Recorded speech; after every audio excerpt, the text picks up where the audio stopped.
Selamat datang di channel Catur Unggas. Apabila kalian nonton video ini, jangan lupa subscribe karena subscribe itu gratis, guys. Selamat menonton. Thanks for you.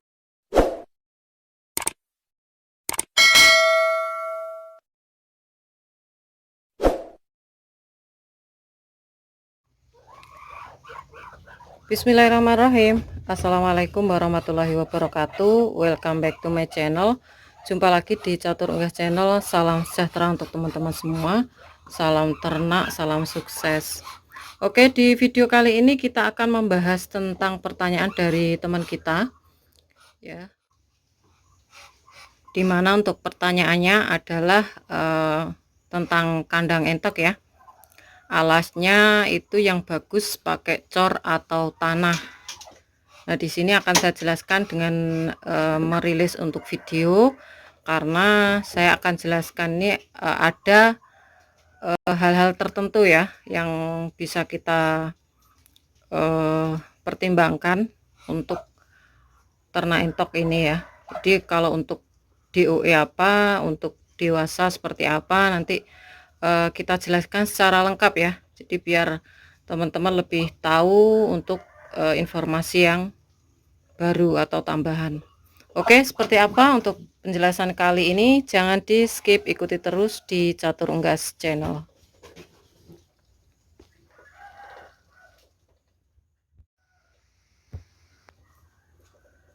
Oke, di video kali ini akan saya jawab ya untuk pertanyaan dari teman kita.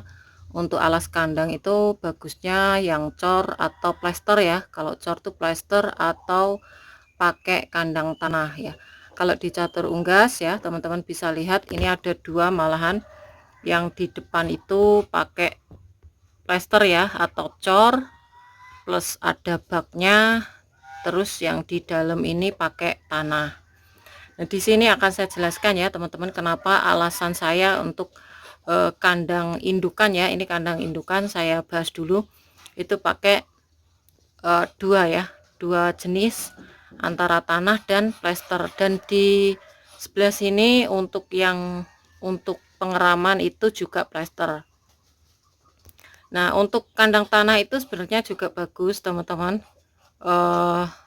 untuk ini ya, untuk mengurai kotoran itu untuk kandang tanah itu bagus, dengan catatan untuk kandangnya itu kering. Jadi di bagian dalam khusus untuk tanah ini kan ada atapnya ya, saya setting untuk tanah ini lebih kering, jadi tidak terkena air hujan ya. Alasannya kalau entok pas buang kotoran di tanah itu tidak akan menyebabkan penyakit ya teman-teman. Dimana kalau pengap, maksudnya tanahnya itu basah terus terkena kotoran yang dimana itu ada amoniaknya, itu akan dihirup oleh si entoknya, itu bisa menyebabkan penyakit. Terus yang dicor tuh di sebelah depan ya teman-teman, di sebelah sana. Nah, itu dicor itu dikarenakan di sana itu untuk minum. Jadi kalau tempat minumnya kita tempatkan di dalam, itu akan kemana-mana teman-teman. Jadi untuk tanahnya itu jadi basah, dan itu tadi lagi-lagi menyebabkan penyakit karena tercampur oleh kotoran entok ya. Kalau untuk indukan ya ini, jadi indukan seperti itu. Di sebelah sini pun seperti itu juga. Di sebelah sana saya buat untuk kandang plester yang di luar atau di teras ya istilahnya. Terus di dalamnya ini pakai tanah. Kemarin pas di sana itu dirombak atau pas dibenahi, itu untuk air minumnya itu saya taruh di dalam ya teman-teman. Dan ternyata di sebelah sini teman-teman, nah di sini tuh basah, ini masih juga basah sedikit ya. Itu sangat kotor sekali karena tercampur dengan kotorannya.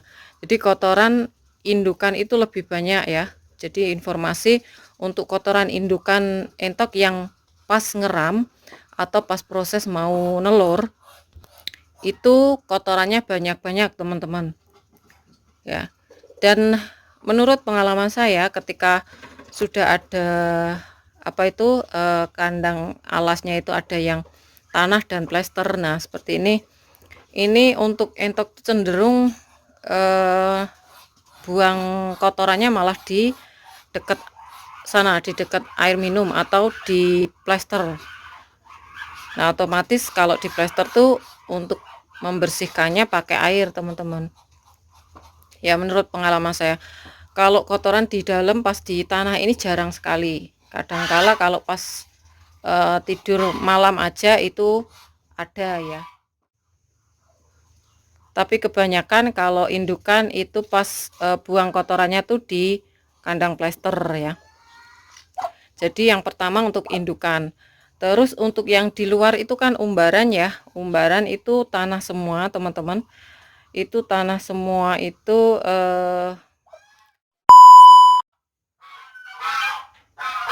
kalau untuk kandang umbaran yang di luar itu saya sarankan terkena sinar matahari langsung. Jadi kalau hujan itu airnya langsung meresap ya. Istilahnya apa ya, kalau bahasa Jawa pasek. Jadi enggak tergenang di situ aja atau awet untuk basahnya ya. Jadi kalau teman-teman tanya lebih bagus mana cor sama plester, itu yang saya rekomendasikan itu tadi ya. Kalau teman-teman punya dana yang lebih ya terasnya itu harus diberi kandang plester kalau untuk indukan kayak gini, karena indukan tuh untuk buang kotorannya banyak sekali. Bahkan kalau di luar itu ya teman-teman, di catur unggas itu 2 hari sekali aja udah kotor sekali untuk pembersihannya ya di sebelah sini. Nah untuk indukan 8 seperti pengalaman saya yang di sebelah itu banyak sekali kotorannya. Kotoran indukan itu kalau pas baru ya maaf itu terkena air baunya nyengat. Tapi kalau udah ya terkena angin udah enggak ya teman-teman. Tapi kalau keseluruhan di catur unggas ini saya pastikan tidak bau ya, karena entok sendiri untuk makannya itu campurannya tidak seperti bebek. Karena banyak sekali untuk teman-teman juga yang menanyakan apakah tidak bau untuk kandangnya. Itu di catur unggas menurut pengalaman tidak bau, karena untuk pakannya sendiri campuran antara dedak, terus purnya juga enggak terlalu banyak, terus sayuran, jagung ya, seperti itu. Jadi kalau teman-teman menanyakan cor apa tanah, itu saya berikan informasi seperti itu. Kalau cor pun kita lebih banyak butuh air ya, kita lebih banyak butuh air.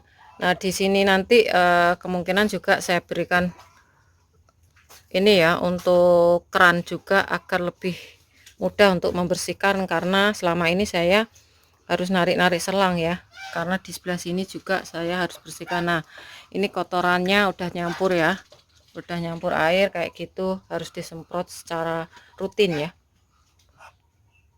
Nah, kalau di kandang umbaran di sana di luar itu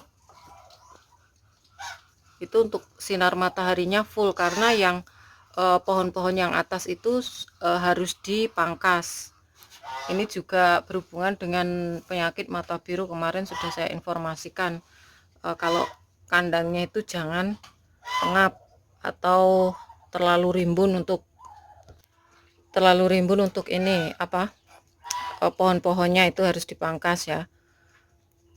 Jadi intinya atau kesimpulannya, kalau kalian bisa mix untuk plester dan tanah itu memiliki kelebihan dan kekurangan masing-masing ya.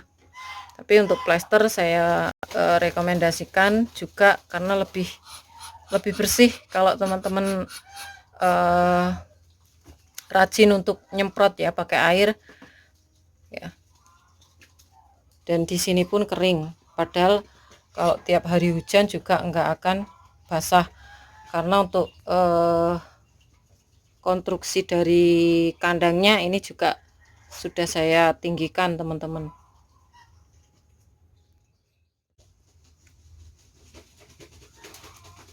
Kalau entok teman-teman tuh indukan ya masih kuat seperti ini, saya rekomendasikan untuk kandangnya tadi yang saya katakan, kalau di umbaran itu harus entok dewasa, intinya seperti itu. Kalau entok teman-teman tuh masih kecil, saya sarankan untuk kandangnya itu harus ada payonnya. Terus lagi-lagi saya katakan kalau kandang tanah itu bisa di dalam atau indoor di dalam ya. Kalau untuk kandang plester itu lebih baiknya di luar kandang ya.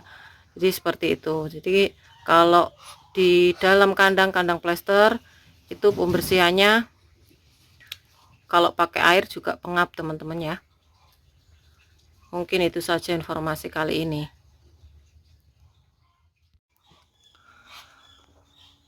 Oke teman, mungkin itu saja informasi kali ini, dan mungkin ada kurang jelas atau kekurangan dari penjelasan saya ini, mohon maaf, dan bisa teman-teman memberikan saran dan kritik dan saran di kolom komentar dengan sopan.